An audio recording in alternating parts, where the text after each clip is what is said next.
Welcome to the Whiskey Congress. Honest, open talk dedicated to speaking the truth to those who are open to hearing it. Black, white, right, left. Most importantly, honest, bold, and fueled by good whiskey. In Whiskey Veritas, we are Whiskey Congress. Join the evolution.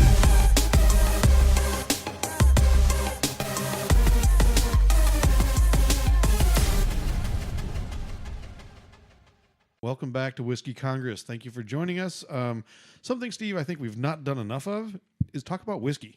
Oh, well, Jim, finally. Finally. Why? Are you suggesting that perhaps you brought this up in the past and that I had not listened? I'm hurt. Shocked and hurt. Shocking on you, hooker. So I agree. I think, I don't know why I said that. If you've been to Whiskey Congress, our site, last week, I published an article on the, top whiskeys of 2017. It was originally posted by thescotchwhiskey.com, and I picked it up and kind of added my 2 cents and put it out. So you can check that out on our site, whiskeycongress.com. But I talked about some of the just really some of the best whiskeys. Now, some of those on that list we're not going to get because some of those whiskeys were $2,500. Yeah. And something dramatic has to change in both of our lives. Right. When I'm buying $2,500 bottles of whiskey, that means this show is either doing very, very well, or you're finding something else to do. Right. Or I found something else that has gone very, very well. Either way, so we won't be talking about. Well, we did have the Colonel E.H. Taylor. Actually, I have that at my house, which was the number one whiskey. But it wasn't. It was the Colonel E.H. Taylor, some version of it. I have the single barrel and small batch at my house, and this was the version that I don't have, but I have had it. Anyway, point being, what we're talking about today is the Bushmills Red Bush. Which, I mean, if you take that name and you're a pervert like myself, then you instantly think of... Stop. Okay. So let me, first of all, tell me what you think. To me, it reminds me of Bushmills. I mean, it's not surprising. It's made by Bushmills. It's very similar, in my opinion. I don't know if I could do a side-by-side differentiation, to be honest with you. So... I'm not a fan of Bushmills in terms of like sipping, and actually with most Irish whiskeys, other than Red Breast, like I don't really sip them, right? Like they're more of a shooter. When we do shots at the bar before a show, it's typically Jameson or John Powers. So with this, it tastes like they were looking to do something a little bit different to bring more of a sipping style to it, but I feel like they fell flat. There's not a distinct flavor profile. Like you don't taste a lot of wood. No smoke. There's no smoke. There's no wood. Which you wouldn't expect a lot of smoke in an Irish whiskey. No. You're not gonna. But I also don't taste any distinguishable flavor notes. There's nothing floral. There's nothing fruity. There's no nut. There's no spice. There's no. Right. It's got some malt. I mean, it's got some a little bit, but that's kind of standard for whiskey. Sure. So it doesn't stand out to me. As a great offering from Bushmills. Now that's not to say I won't drink more of it, but I just if I had to rate it on a scale of 1 to 10, I'm probably at about a 4. I think you are a much more harsh critic of whiskey than I am. I mean, I'm a whiskey drinker. You're a whiskey enthusiast. I guess I am too, but I think you more than me. And that's not a shot at either of us. Right? No, that's fair. And I would probably give it a 6. Okay, so we're not too far out. I think far off. But I mean, it just doesn't like when I sip it. It doesn't. I don't say, "Wow, that is really good." Completely agree. Right? I mean, I say it's fine. It's fine. It's a very light whiskey. I would say it doesn't have a ton of body. I mean, I drank Booker's not too long ago. Which Booker's is one of my favorites, and that is about the biggest punch you in the face whiskey there is. Right. Well, Booker's has a lot of flavor, but it also is very, very strong. It's also 120 some proof. Yeah. Right. So this is a typical 80. Looking at the Booker's bottle right now, it's got that dark, deep, coloring to it, and the flavor profile on that, it's rather expansive. Yes. From beginning to end, from the time that you start to the time that this doesn't belong in the ring with Booker's for sure. No. I mean, it definitely doesn't belong in the ring with Red Breast from Jameson, which is what Agreed. they were going for, right? It's called Red Bush. Gee, you think? Yeah. So I mean, it just Not so subtle. not great. I don't know if you did that on purpose No. because I had the Red Breast a couple weeks ago.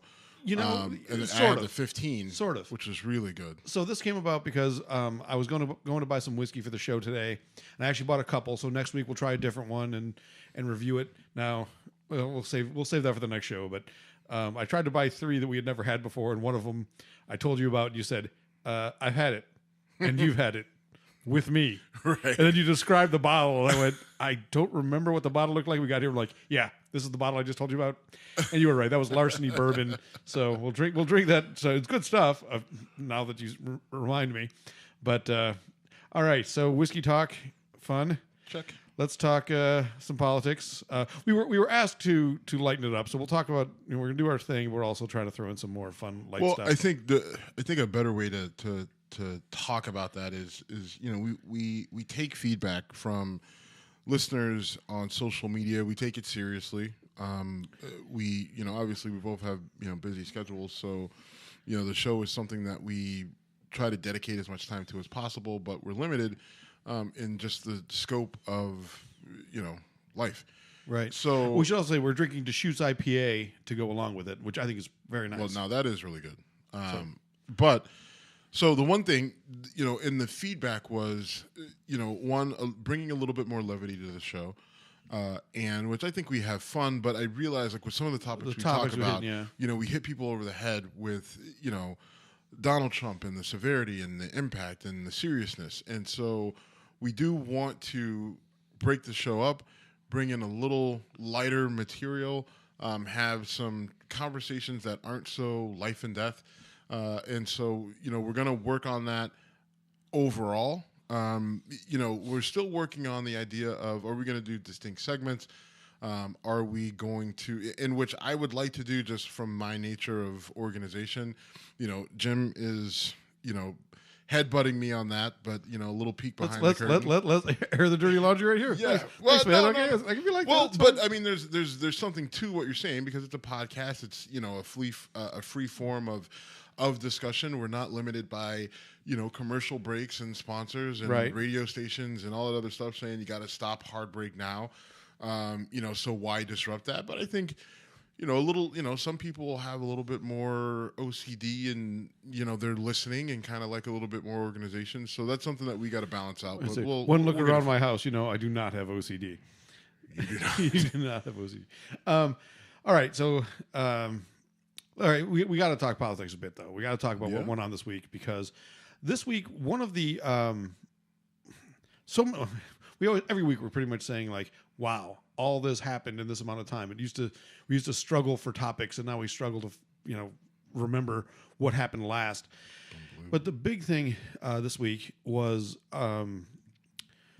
Trump basically said that unlike his predecessors, he calls every one of the fallen soldiers under his administration, and it sounded like a shot at Obama because I think it was, and then. He was asked why he hadn't called the 4 soldiers killed in Niger in a Green Berets special operation. And he then, again, took the shot at the past administrations, focusing on Obama. And then he said that he was going to call when the time was right. And he made a call to the pregnant wife of LaDavid Johnson. And apparently in the car while that call was being made was a Florida U.S. representative named Frederika Wilson. And according to her, she overheard the conversation, which was going on speakerphone, and wanted to communicate to the president because she was furious with what was being said. We have a bit of a he said, she said going on here. According to her, the president callously said that, your husband knew what he was getting into, but it's still a sad thing, and just showed an utter lack of empathy and understanding. Representative Wilson claims that she tried to grab the phone and was told to stay out of it, and then she went to the media and said, this was revolting. This was disrespectful. The family later essentially backed up her version, meaning Representative Wilson's version of what was said. And I think there's a lot of interpretation to be done here because those words can be taken a lot of ways. The idea that, whenever a soldier enlists, they know that they're potentially entering life and death situations. That's absolutely true. And I can see the president's side or the official side of that saying, we respect this brave man for making the choice he did. But I can also see the flip side to that and saying that's not the time, place, or way you handle that. And then, of course, Chief of Staff General John Kelly jumps in, who lost a son in combat in Afghanistan, says he was in the room when the call was made and essentially backed the president's side of the story and gave a pretty impassioned speech and then pretty aggressively lashed out at Representative Wilson. So there's a lot of ugly there. I'll try to stop smacking my lips when I talk. There's a lot of ugly there in terms of the politicization of the death of 4 soldiers fighting in a very... All right, so I'm going to jump in. And so first and foremost, the one thing I want to say is, I feel for the family of LaDavid Johnson, Sergeant LaDavid Johnson. He was 25. Staff Sergeant Brian Black, he was 35. Staff Sergeant Jeremiah Johnson, he was 39.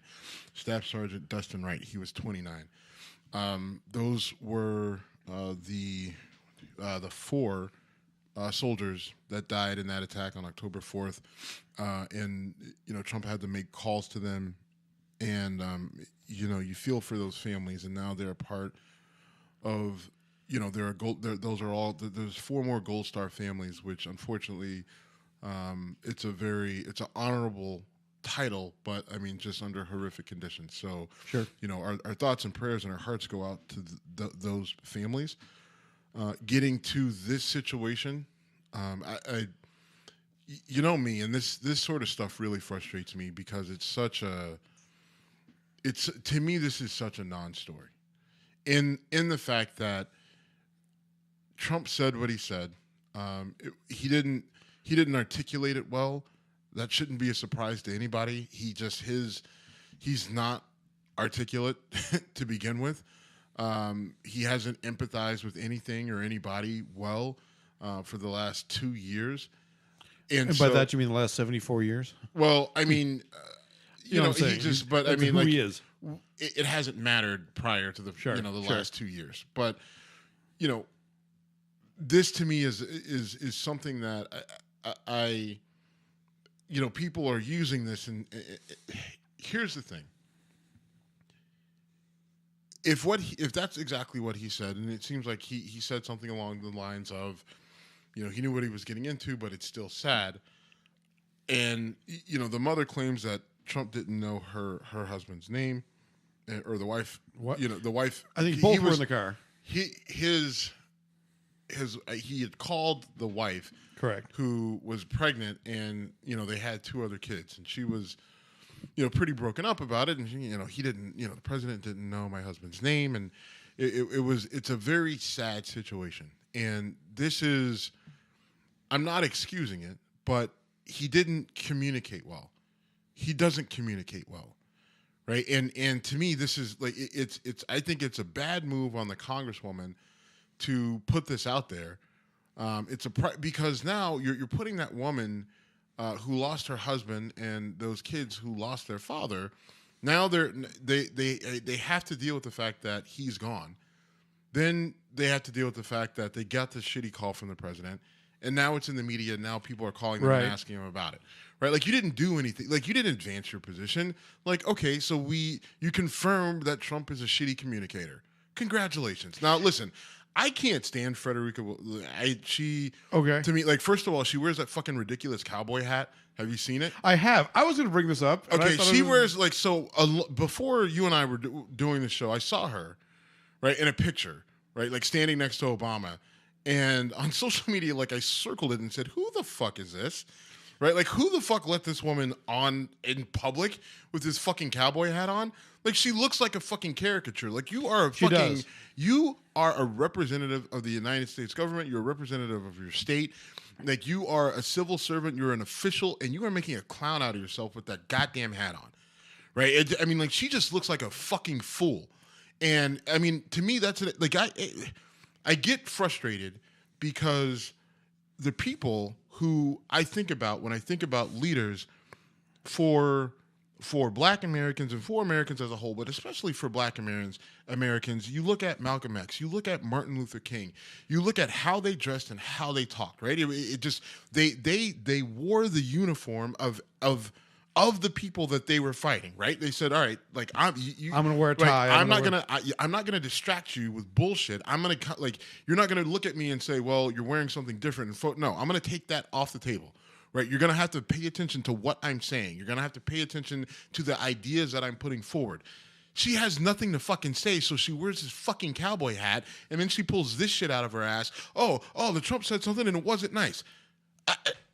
Okay, right? Like that's not a surprise. That's nothing new. You took something that was private. You took something that is horrific for that family. She politicized this, right? Now, Trump made it worse. Kelly made it worse. I mean, John Kelly, you're a gold star. Like I really had a lot of hope for him, but this whole thing to me for him is a 180 flip for John Kelly, right? Like he has turned into that sort of Trump apologist lapdog that I didn't think he would turn into, and he flipped on this, and I'm not sure why. I don't know why, but I don't like it. I don't like it out of him. I don't like what she did. I think the whole thing is a fucking mess, and I think it shouldn't be a story. I mean, if anything, it should be like, yeah, that's par for that. It is par for the course for him, right? But I mean, again, we can't impeach him on it. It's not going to be the thing that's going to get him out of the White House. It's just something else for us to say. This wasn't the right guy, you know. I mean, and I guess it's important that we call him out when he sucks. But I mean, the fact that it's gotten as much attention from everybody, including us, that it has, it drives me fucking nuts. Sorry. I know it's good. You know, it's funny. I was going to bring up the stupid hat and the posturing, and I saw an interview with her that really, I was going to tell you how much it pissed me off, and I was actually curious if we were going to butt heads on this, because she basically was doing I can't believe I'm the story. I can't believe I'm like, you know what? You shouldn't be. You're right. I can't believe it either, because you've. I mean, I believe that she was on the car. I believe she heard this. I think she knew the family. I think it's well established. I will not challenge her honesty. I will on this issue, but I challenge her motives. I do. Yeah, absolutely. I agree. Here's the thing that I've not heard an answer to, or even the question asked, and I want to know is, what did she ask of Sergeant LaDavid Johnson's family before she went public with this? Yeah. Because if she said, "This bothered me, I want to talk. Do I have your permission to do so?" I have no problem with what she did. Right. If she just took it and ran with it, she's being a bad person, an opportunist, and yeah, the hats and the style it was very off-putting to me. I didn't know it was as off-putting to you as it was. It bothers me it really, really frustrates me because of as a black person, I think there's just, when you get into a certain level of position of power, there's a higher standard that I think you need to hold yourself to. And I don't care if you think it's fair or not. You can tell me white supremacy and all other shit. Fuck you. I don't care. Those are the rules that we got to play by. Play by them if you want to win, right? You know, and again, these people, just being in office, for a lot of these people, and this is where I get frustrated, right? And this is where I really get frustrated. For a lot of people, congressmen, not so much the senators, but a lot of your congressmen are just fucking happy to be there. Right. I'm about to bring up something that's kind of a knife in your side, but to me, the ultimate showman of that nature was Youngstown's own Jim's Trafficant. Oh, I mean, he would appear. Okay. I'm sorry to blindside you with that, but that popped into my head so strongly because James Trafficant basically said, "Fuck you" to the rules. All right, that's a whole different discussion. That's a whole but it was the same concept, right? I mean, he had Jim, his. I know you're Jim torn. I knew James Trafficant personally. James Trafficant was. he wasn't he wore those polyester suits because he just liked polyester suits, and he thought they were fine. Right, his hair looked like that because his wife was a hairdresser, and she was the only person that was allowed to do his hair. Right, like there was some. Like, I don't mean to divert us. He's a different animal. guy. Yeah, different he's animal. a different guy, Okay. different animal. All right. And we'll talk. All right. There was a documentary done. I've seen it on him. I've seen it. I saw it at the Cleveland International Film Festival. Yes. So maybe we should maybe let's table that, review it and later. come back to it. Sounds Jim is different. Sounds good. But you see where I'm going with the same thing though. Is that he just said, I guess here's the difference. Trafficant said, "Fuck this." Frederika Wilson is saying, "Look at me." Right. I mean, yes. And sorry to derail things. And some people will say, aren't they the same thing? Right. And maybe they are. To some degree. Right? And maybe they exactly are. And so, they're both saying, I'm going to wear whatever I want to wear. I'm going to do whatever I want to do. And my question to Frederika Wilson is, what have you accomplished? What have you done? Right. And not just with this, but overall, like for the people that you represent, what legislation have you brought? Have you sponsored? What have you actually accomplished in your area that you can directly point to as a result to you being in office? And I think that for every politician, a senator, a congressman, that's the degree of scrutiny that needs to happen to figure out if these people should be in office, if we should continue to vote for them, right? Because a lot of people, especially these black congressmen and government representatives, we vote for them because they're black. We vote for them because we're comfortable with them. But in reality, they're not really doing anything for their communities, right? Anything that's happening in their communities is just a result of sort of kind of natural attrition. Right. And the lack of accountability. So if you look at Congress's approval ratings, they're horrible. Right. Look at their re-election rates; they're astronomical. Right. And that's one of the big problems. And a lot of that's gerrymandering. A lot of that's gerrymandering. A lot of it is that they basically know and they believe. And now listen, here's the other thing, right? And we're going to talk a little bit about Breitbart and Stephen Bannon later, but that's kind of Stephen K. Bannon is blitzing the establishment GOP Republican Party right now and putting up a number of people who are not your typical politicians who haven't been in politics. He's bringing in people to buck the system, right? Like, so it's not only blacks and minorities and people of colors and Democrats who are looking at their representatives and saying, "What are you doing?" It's the other side, and that's exactly what Bannon's doing. Now, listen, he's doing it for different reasons. I think his vision of where this all ends is a lot different than maybe my vision. Right, and I don't think his vision is particularly good for me or you or really anyone other than a select few. But nonetheless, it's important that is happening. And if he's doing it on that side, then that should be he's doing it on that side with success. So we need to, as people on the other side of the aisle, we need to look at who we have in office representing us and their effectiveness, and if they really represent who and what we want, and then we need to start to put forward people who we believe can do what we want to do. That's a very good point, because there really isn't the term getting primaried was pretty much invented during the Tea Party's rise, which is Republican candidates losing their primary elections before they had a chance to go against a Democrat in a national or even state election. And Bannon has taken it to the next level. I mean, he's basically said, if you're not with us in our anti-globalist, if you're not with us, you're against us. You're against us, and he's having some success. We saw it in Alabama.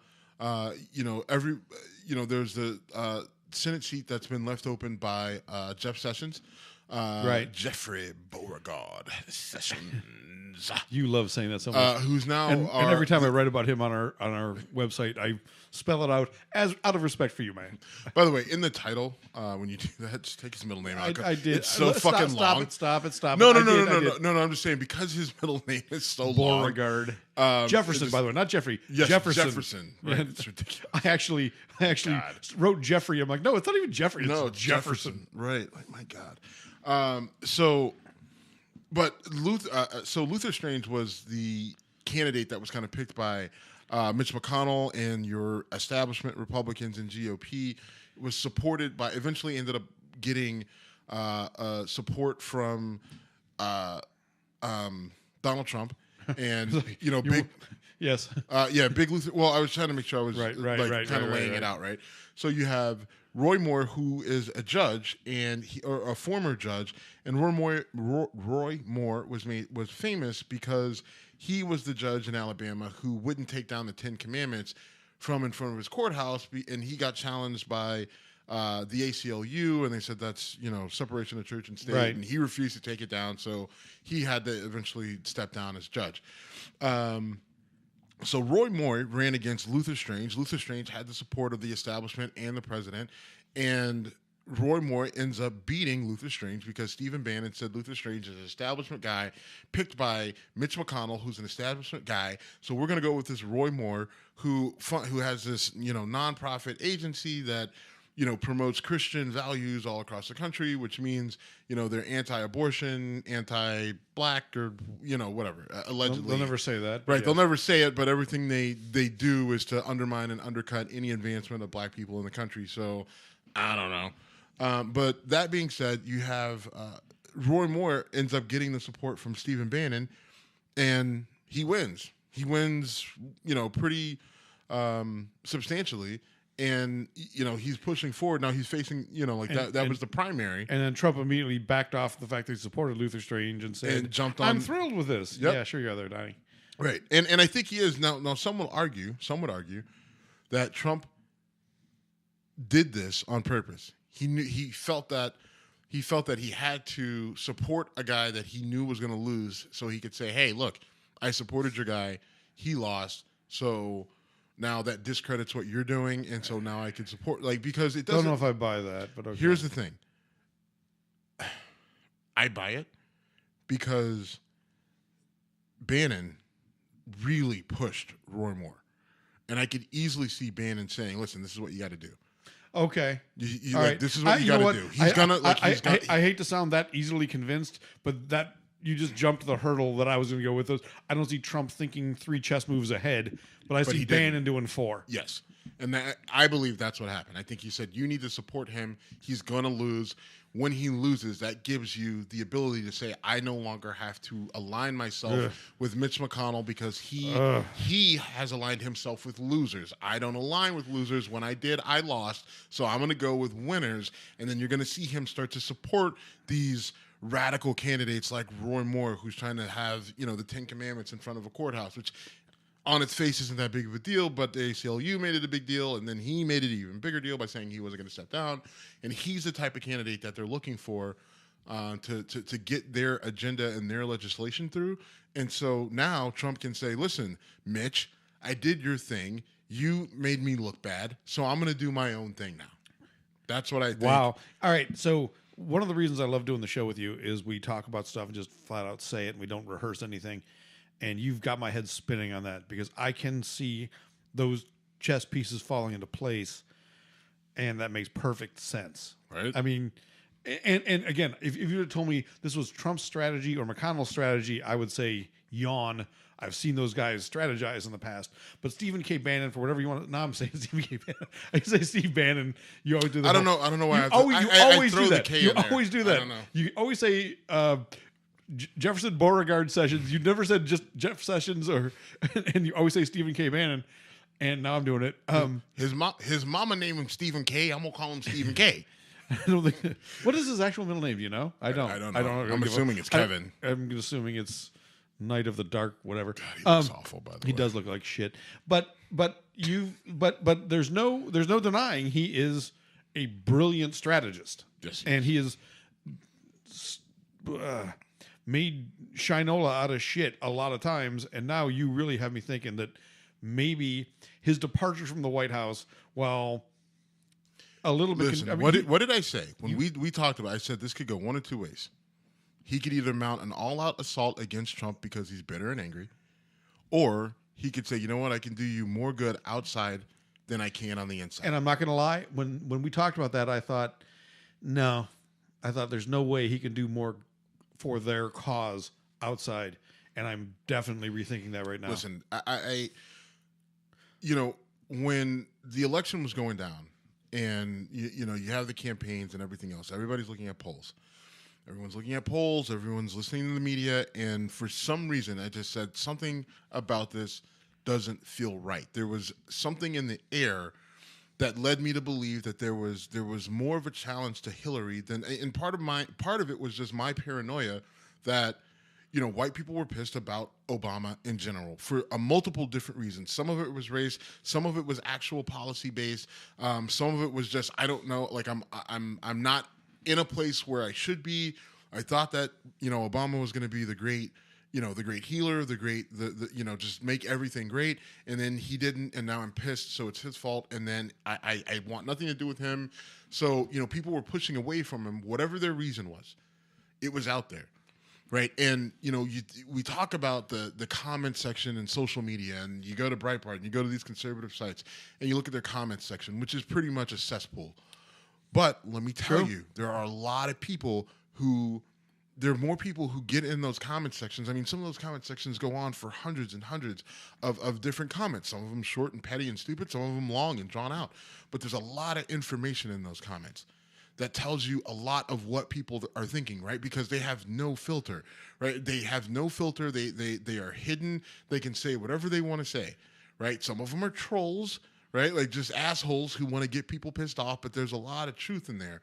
And that to me told me more than, you know, a poll that was done by the Huffington Post, right? Because who is the Huffington Post really polling, right? Or who is Fox News really polling? Or who is NBC? Like they're only going to be looking at certain people. It's not random.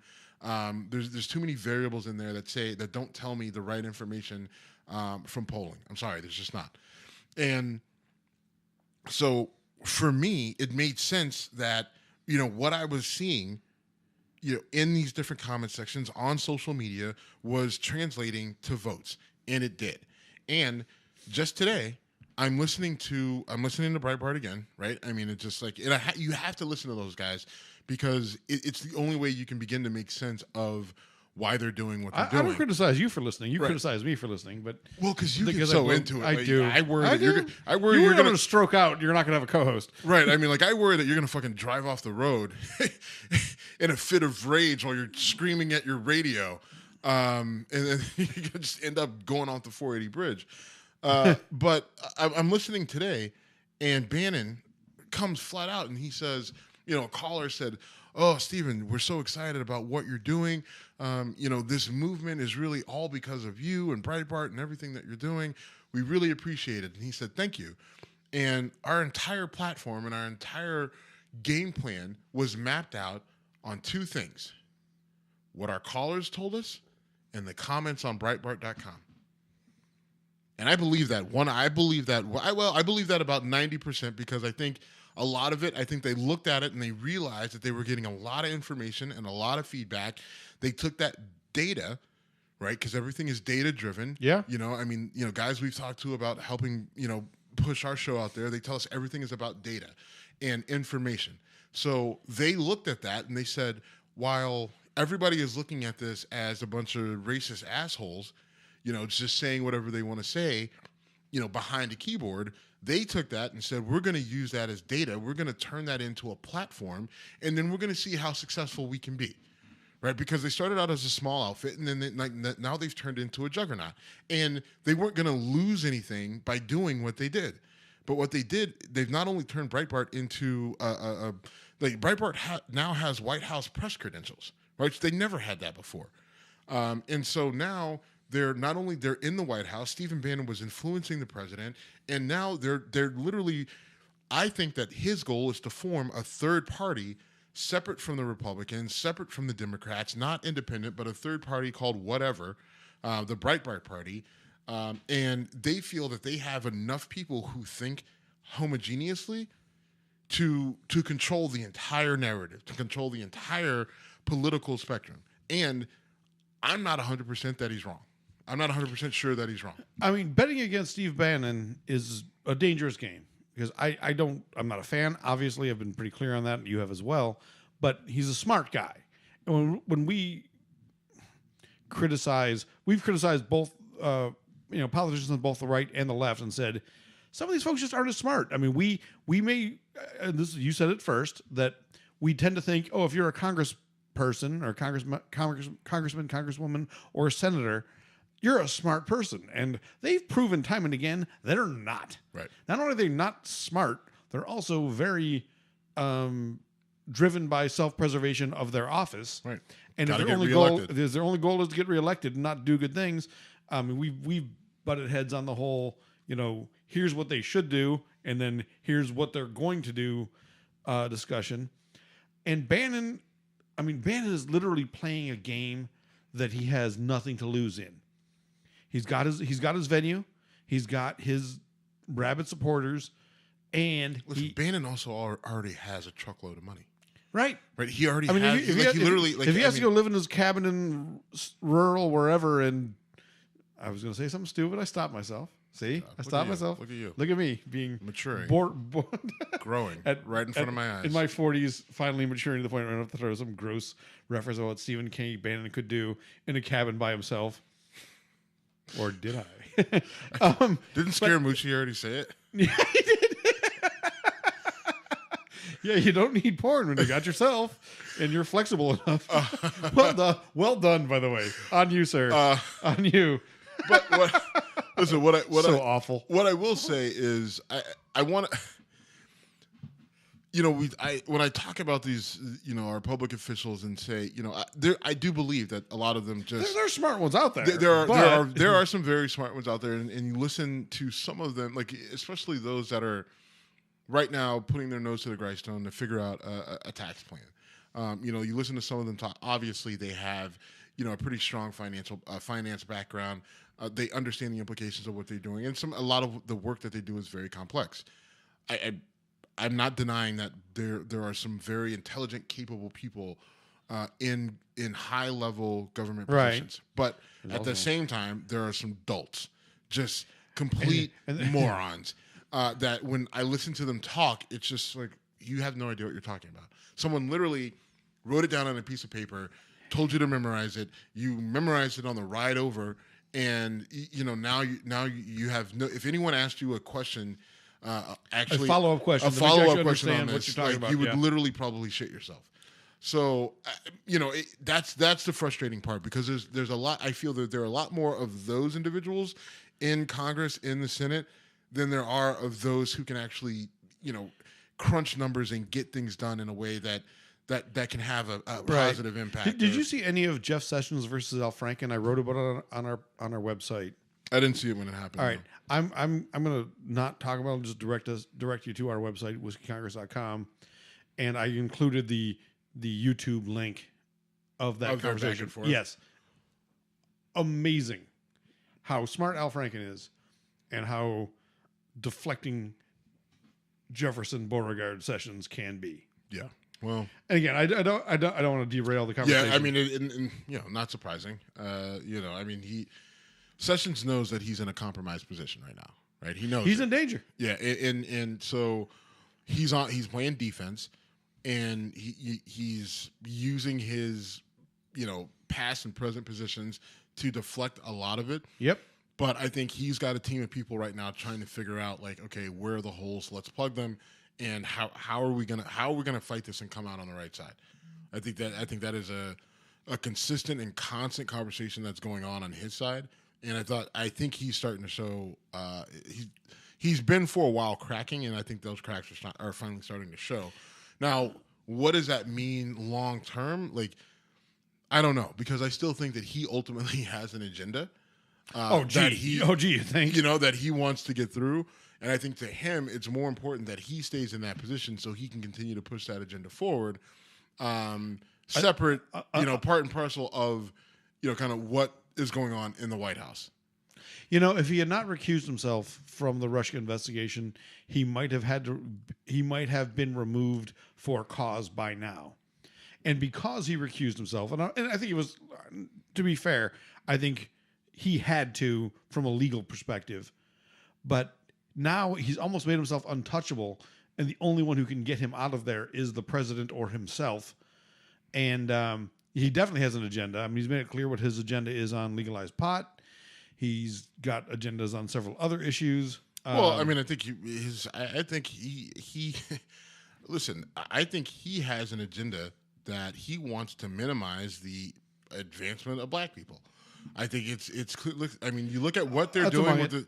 I mean, listen, at the Department of Justice, he is disbanding the civil rights, any civil rights, section, organization, group that was built or formed in the Department of Justice. He is going through and systematically disbanding them and asking those people to either retire or leave, not reassigning them, saying your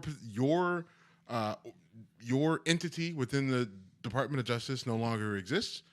And so you have two options: to either retire and not work anymore, or you're fired. Right? Like, we're not going to assign you to something else. We're not going to put you in this. Nope. We need you to go away. And you look at like they're investigating, colleges and how colleges are accepting. They're looking at affirmative action in colleges and how they're accepting people and everything. I mean, like they're looking at specific things, which is a specifically touchy issue in Alabama because of the whole, civil rights, the birth of civil rights, and the University of Alabama. But I want to change gears a little bit, okay, and talk about how I guess not that much of a change. So you and I are both fans of The Ohio State University. Whoa. No? Oh, okay, I see it. I got you. Yeah. And I'm not going to talk about who should play quarterback next week. So Richard Spencer is suing The Ohio State University because they've told him you can't come and speak at Ohio State. And they cited safety reasons. And there's a whole, we could talk for days about protesting and violence and all that shit. But basically, Ohio State University denied his press people the ability to reserve a room and have a conversation, and he's suing, saying, "Give me the microphone." Well, so here's my thing on that. I think it's interesting because I think that they can't. They're citing safety. They're citing, their ability to keep their students and faculty safe, and that makes sense. And the argument here for them is that, listen, you were just at the University of Florida. You just spoke. They, the governor of the state called in a state of emergency for the county that your speech was in, and it was in Gainesville, Florida, where the Florida University of Florida and the Florida Gators. Sorry. But the governor called in a state of emergency. You had the National Guard there. There was someone was actually 3 guys shot at people who were protesting Richard Spencer. They were found and taken to jail. And actually, I wrote about that at whiskeycongress.com. I put it up, I believe, yesterday. So, there's that in and of itself. Ohio State's looking at the situation and saying, okay, the state had to spend $500,000 in extra security. You had to call in the National Guard. A state of emergency was called in by the governor. You had people shot at. All that, because you're coming to town, you think that because your right to free speech should force us to have to spend that type of money, expend that sort of manpower, and take that sort of risk that one of your supporters is going to come with a gun and shoot at people? Yeah, no, it's not. Your free speech isn't worth it. Sorry. You don't get a microphone. And I think that's the argument that they make. And it's hard for me to argue against it.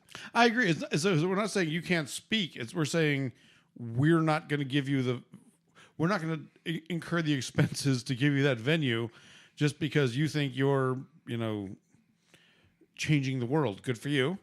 Talk all you want. This isn't. Again, we talk so many times on the show, and I don't think we've ever disagreed on this, that the concept of First Amendment free speech gets so badly applied because people all the time say, I have the right to say this. It's free speech. Okay, you have the right to say it. You will not be prosecuted by the government for saying what you're saying. Absolutely. That doesn't mean you have the ultimate right to say whatever you want, wherever you want. This is one of the rare wherever you want. Like, you can say what you want, just we're not going to incur the a cost. $500,000 cost so you can. Right, and you have to take into account where, I mean, Florida's a big school, but Ohio State is, Massive. the second largest school in the country, right? I mean, they have 55,000 fucking students, right? I mean, and they're only behind Texas, and they go back and forth in terms of, Right. who has the bigger student population. But I mean, you're talking about, 70,000, 60,000. Right. I mean, we have 50,000 plus students. Not to mention the people who aren't students who live there, right? I mean, you've got faculty, you've got people, maintenance, all that other stuff, Right. and then you have just the people who live in Columbus, right? Because not everyone in Columbus goes to Ohio State. There are people who actually live and work there. So It is the largest city in Ohio, technically. right. So bringing that sort of a situation to the city of Columbus poses a major risk.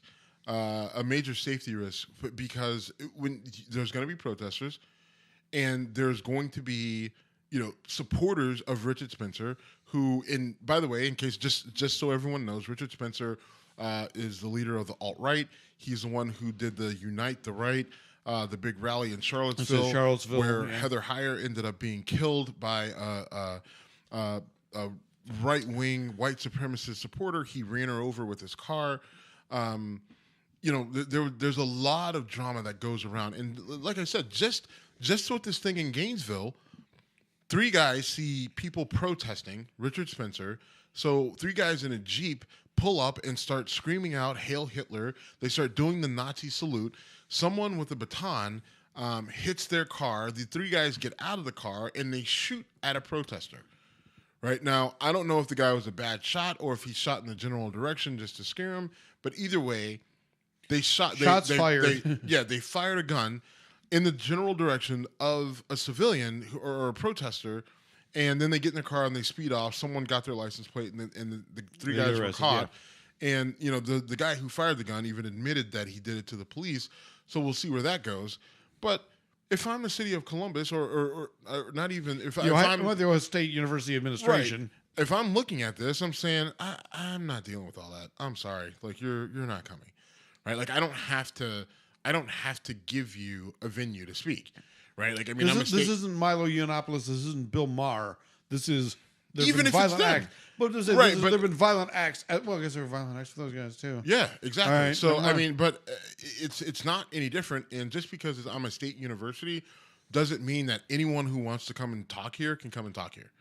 Right, I mean, like they still have some control over, who gets to use the premises. It's not just, you're not even from. It'd be different if we both live in Ohio, so we might have a better argument to say, we have, a right to speak here. We're residents of the state. He's not even from here, and I'm curious to see, what his legal argument is other than, the First Amendment. And I'll also be curious to see how the courts handle it. Like, hopefully they punt it immediately. But of course, I'm sure there's going to be a drama queen in there who ends up making this thing, bigger than it needs to be. Well, we talked about in the last show about me being on jury duty, and I was.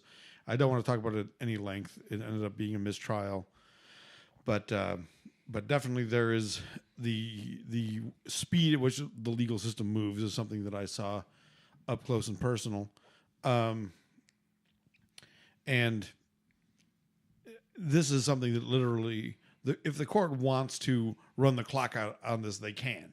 Yeah. Right? Because you can say, I'm going to sue for the right to appear on this. Okay, go ahead.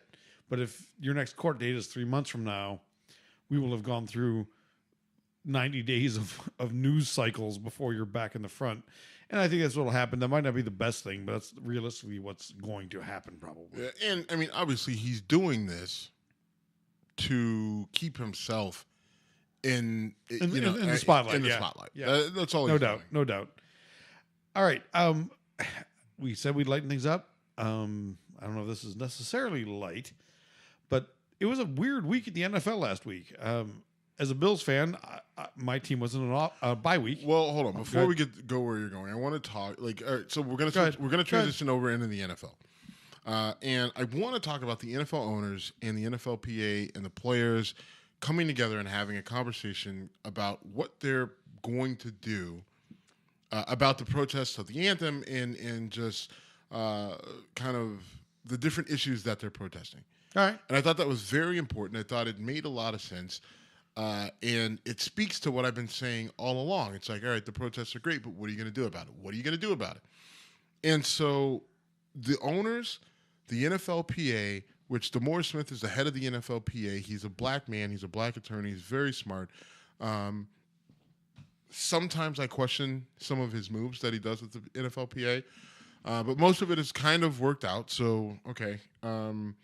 But he's still very good at what he does. All right.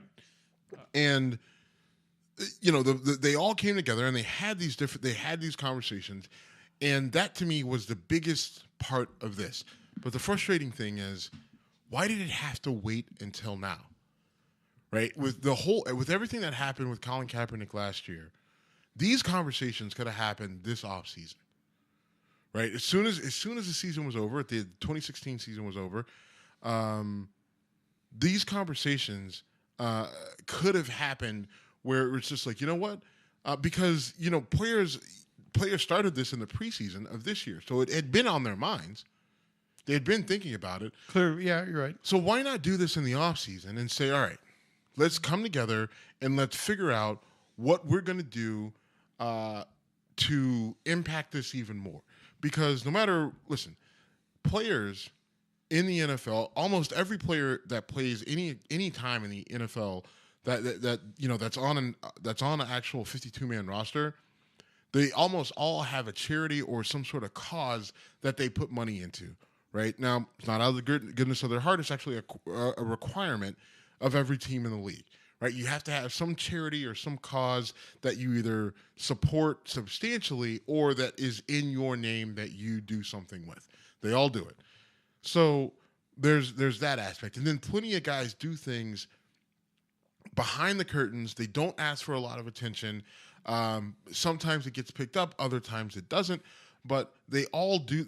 A lot of them do things that are advancing the position, that are actually addressing these issues that really are impacting different communities.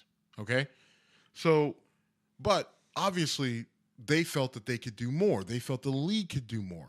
And so they did. So you have the protest of the anthem, of the flag, the whole thing, right? Donald Trump does what he does, politicizes it, make it big. It divides the country, and everyone's just, everyone decided they were going to protest the NFL, and because everybody was mad. But then they finally come together and say, okay, Roger Goodell's just like, all right, well, this is actually hurting ratings. This is costing us money. So now it's a problem, right? So that's where you can say the protests were successful, because now he comes to the table. The owners come to the table. The NFLPA, the Players Association, which is the labor union of the players, comes together, and they have a 2-day discussion on what to do. Right? They had the commissioner of the NYPD come in and say, "Listen, this is how we've changed how we operate. These are some of the things that over the last 5 years we've had this and this happen, and it not only did it make us look bad, but obviously people lost their lives. So this is how we changed. This is how we're doing things better than we were before." Right? And that's a significant conversation. That really is I think a watershed moment, because now you can actually say, okay, NYC, how can we help you do your job better, and what can we do together to deal with the issue of police brutality, to deal with mistreatment of black people and everything else? How can we affect that? How can we impact it? Whether it's the New York Giants, the New York Jets, or any other player that's from New York that wants to get involved, right? Like, that's a meaningful discussion that has to be had. My question and frustration with this is, I'm still a practical business person, right? Like, so why couldn't this have happened during the off season? You do this during the off season, you still can put it in the media, right? But you still are doing the good that you're talking about, and you don't impact your dollars, right? Because, these players, what they have to understand is, listen, the NFL could go away tomorrow, and all the owners and Roger Goodell and everybody who, at the higher level who works for the NFL will be fine. You as a player, now your ability to make money has been greatly impacted. right? Like, so you don't want your platform to go away. And if you piss people off and you cut viewership, you lose advertisements, your platform goes away. So don't harm your ability to help. Help your ability to help. So that is a big part of my frustration with the entire thing. But to their credit, they were able to sit down and have this conversation, and I think that they made a lot of headway. I think the players are all going to stand, but I think that now the league is committed to actually putting in programs that are going to help people. They're going to help police departments wherever there's issues and troubles, and so I think we're going to see some movement and some advancement. I disagree with a lot of what you just said in terms of why didn't they do this before the season started? Because no one gives a shit before the season starts. If you try to watch preseason football, I weirdly love preseason football because I love watching what goes into who makes a roster, who doesn't, and maybe because my team has not been good for a long fucking time, I enjoy watching that whole process develop, and it's hard to find. It is really hard to watch preseason football. I was in the greater DC area, and I tried to watch a Bills game, and I couldn't find a bar that had it. So yeah, they did their protests through the preseason, but the rubber doesn't hit the road until the regular season. And Jim, I get what you're saying, but I'm sorry. Bring it. Bring it. As an NFL player, you only have a very short window of a career. Yes. Right? You got a few guys who've been able to play 10, 15, average is 3.5 years. 18 years, but the average player plays for 3.5 years. Right? And these guys make a lot of money. They make generational wealth in a very small amount of time. Okay. Yeah. Most of them. All right. But still, listen, you make $300,000 in 2 years. That's a fair amount of fucking money. All right. I can live with that. But these guys are making a shit ton of fucking money. You only have a short window to make that money. All right. That money is important because those guys and their families, right, in the places where they feel and some of them who are conscious socially, they can change the lives of a lot of people. Right? Is that or is that not a very key important of wealth? Absolutely. Right? Okay. No argument there. Right? No argument there at all. And so when they kneel, when they cause a disruption that they cause, it hurts their platform. Right? Here's the thing. You can advance your position. You can still speak out without hurting the money that you're bringing in. Right, I refuse to just ignore the practicality of making money. Right, you don't sacrifice. I wish people could see the Hulk move you just did when you were talking. You're like, oh, smash! Don't sacrifice your ability to impact the very cause that you're fighting for. Right, because let's just say let's go extreme dramatic. All the players kneel and it becomes a giant race thing. Right. And the ratings fall out. Right. Yeah. All right. No, I'm following your premise. Go ahead. All right. And let's just say it gets to a point where now the NFL is not viable financially. Right. That changes a lot of things. Right. And it's just okay, great. The NFL has been the most untouchable economic entity ever. Right. There have been so many times where I'm like, my team sucks. Why should I care? 6 months later, I'm right back in. Still watching, still buying things. For 17 years, my team has been out of the playoffs. 18 years, I think. And yet, every year I come in, and it's not all about success. But realistically, it's that's marketability, right? So here's the thing. Over the last, season and a half, the NFL has been tested. They've seen that they're not invincible, right? True. And so true. So you have to say, my whole point is, if I have a cash cow, right, and I know that feeding it grass gives me, quality milk and quality meat, but if I feed it corn, then I get shit milk and shit meat. And eventually I don't make money off that anymore, then I'm going to keep feeding it grass. But here's the thing. That's kind of weird. That was weird. That didn't go where I wanted to go. But either way, I almost went down the whole practicality we just said. Yeah, whatever. That either doesn't way, help. All right, but the whole point is that listen, people want to talk about and here's the thing, protesting makes you feel good.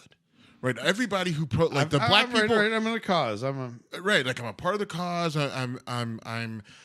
I'm doing my part. Right, like I'm not watching the NFL. I'm boycotting it. Look at me, yay! Right, it's just like okay, great. You did your part in whatever, but ultimately for the players, and it's the same thing for them. It's self-serving. It makes them feel good. But ultimately, let's think about this practically. There's other ways for you to accomplish the goal that you're trying to accomplish than directly hurting your ability to have that platform. Because if you take the NFL away, then no one actually gives a fuck that you're protesting. No one cares who you are, and it doesn't matter. So, so don't hurt that. Figure out a better way to impact the exact thing that you want to impact. That's my thought process. Your logic, I don't dispute your logic. No, a lot of people do dispute my logic because then it's, you don't understand, and you're not. No, I do understand. I absolutely understand. And if these guys lose their ability to, if they turn everybody off and the NFL goes away, then what have they accomplished? Right. No doubt there. You know what I mean? Like they haven't fixed anything. And the NFL is now your gone. Platform is gone. Right. So let's just kind of think this through. And all right. So transitioning. So listen. I said my piece.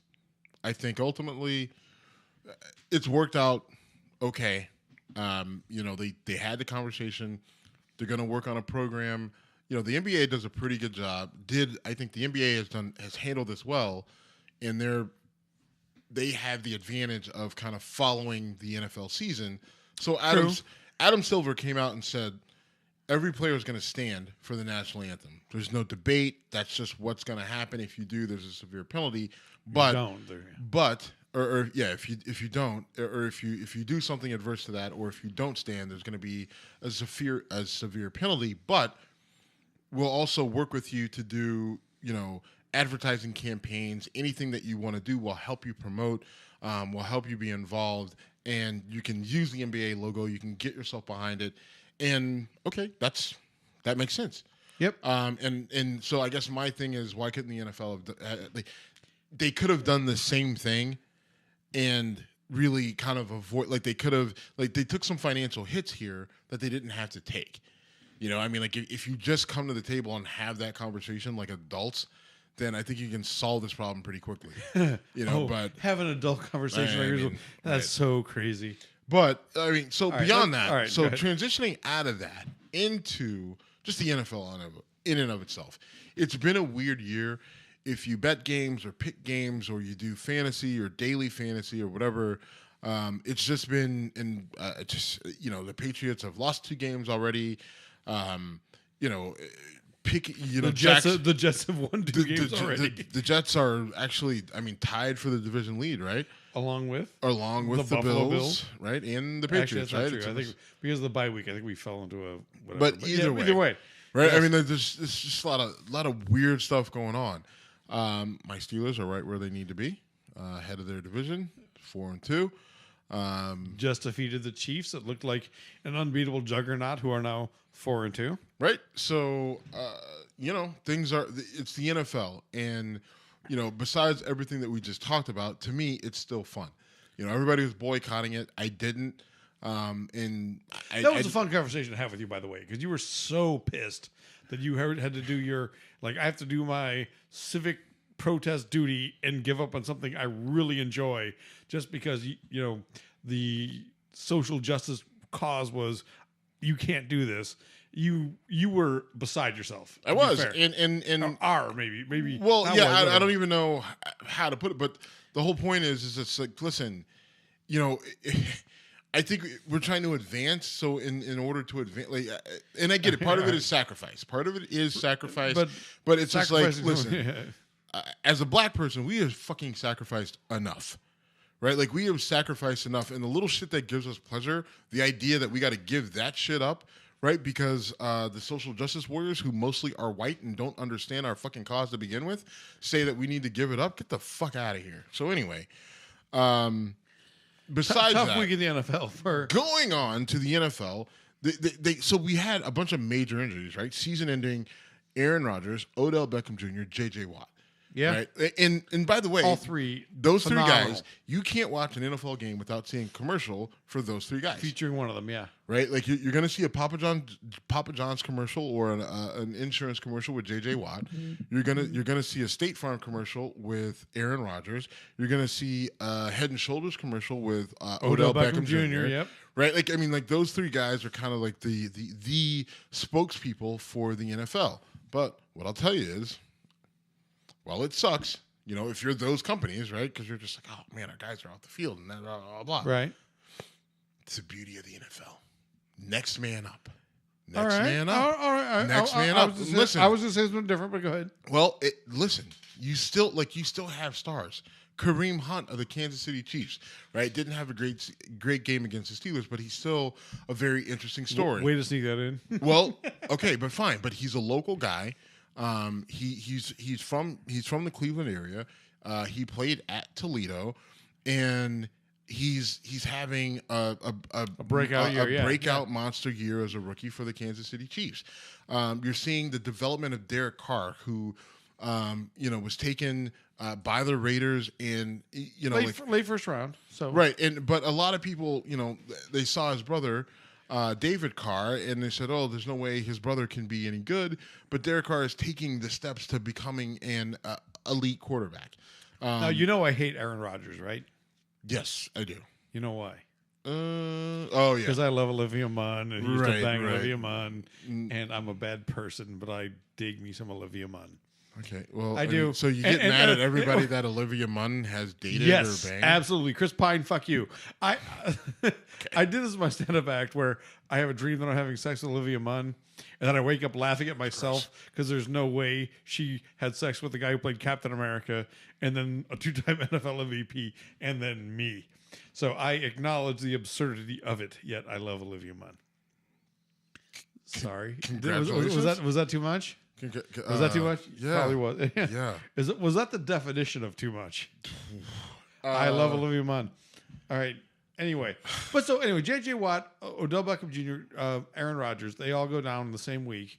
And they're all three respectable, phenomenal football players. I mean, Odell Beckham Jr. is ridiculous. And so this is what I'll tell you.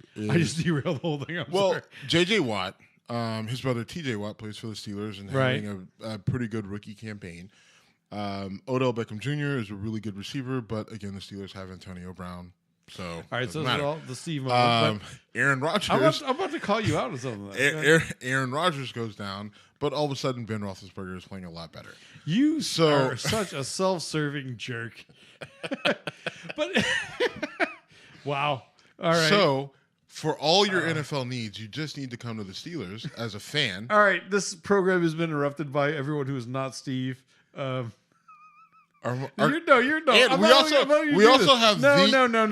also have the coolest coach in the league, right? Like coolest coach in the league. Like if you had to play in the NFL, you want to play. For you know Mike what? Tomlin. All right. I'm not letting our show go down. You want to play for Mike Tomlin? Who else would you want to play for Mike Tomlin? Who else would you want to play for? You want answers? I want Mike Tomlin. Who's your coach? Sean McDermott. He's actually pretty cool. He's actually pretty cool. Okay. 43, wrestler. Wrestler. Wore a singlet and rubbed dicks with other guys in singlets. Just like you. I know. It's awful. Yeah, okay, bitch. It's awful. You see, maybe call you a bitch. I don't like doing that. Right, because it's going to get your throat punched. And you're not going to be able to do shit about it. Call me bitch again and find out why that's a mistake. Let's close the show up here. Yeah, let's do that before you get pinned. On that note, all right, man, good talking to you. It's great to have you in studio. Studio. No, it's great for us to be together. I guess we did it last week too, but we've had way too much traveling going on and stuff. It's great to have you here, or have us both get together.